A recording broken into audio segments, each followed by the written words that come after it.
Hey, it's your buddy Peace and Harmony with you here today. Zooming in on the topic of the female psychopath and impulse control.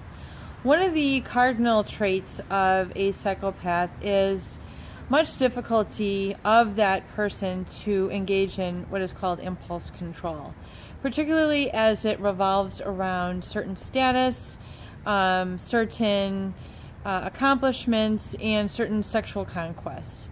So impulse control is regulated by a specific area of the brain called the the paralimbic brain, as well as the amygdala area, where it's going to regulate, basically, it's the area of the mind or the brain that's going to regulate emotional control, sense of morality, and impulse control. So really these two areas combined are shown in the brain scans of those who are psychopathic to be showed like a slowed activity, a reduced activity, which means there's not a lot of electrical impulse going on in those specific areas, so they're really not making the connection. So this creates what is known as impulse control issues in the female psychopath.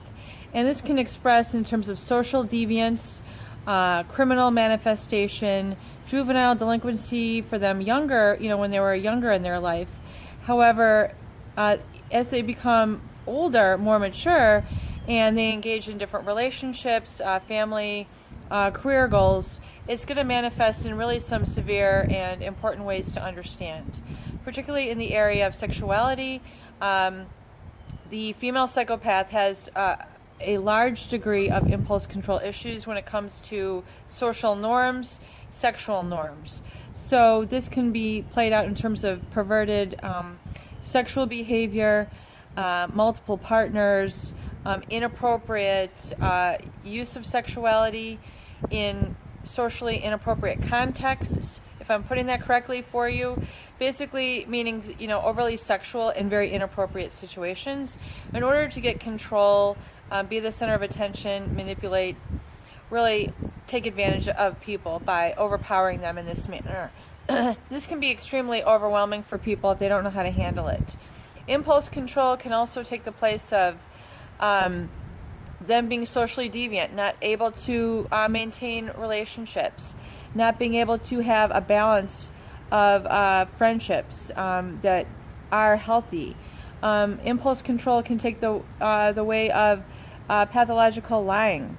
They're not able to control their lying, so it takes huge proportions in their life. And also, impulse control can also take the place of, in the area of finances, where they have difficulty, balancing their financial expenditures, go on binge spending sprees, things of this nature. Impulse control for some people can also develop into eating disorders, things of this nature as well. So really become aware that this is oftentimes used as a control tactic as well as a trait. So if you notice this in your partner and it's becoming an issue, it's becoming dysfunctional, realize that this could be a very serious issue and manifest in becoming a dysfunctional element in the relationship. And sometimes it's not something that can always be worked through if in essence you're dealing with a psychopath female who is very prone to these types of behaviors.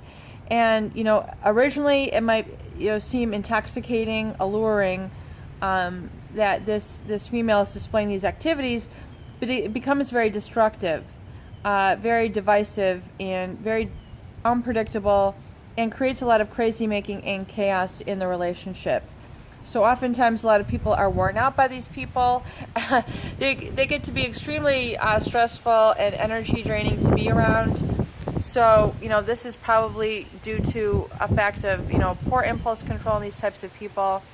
And really just the main thing, if you've been victimized by it, just refrain from further subjecting yourself to this type of crazy making behavior, and get out of the way of that sort of undisciplined type of person, and refrain from letting it really wear on you and rub off on you, so that you are not being sucked in and becoming one of their tools.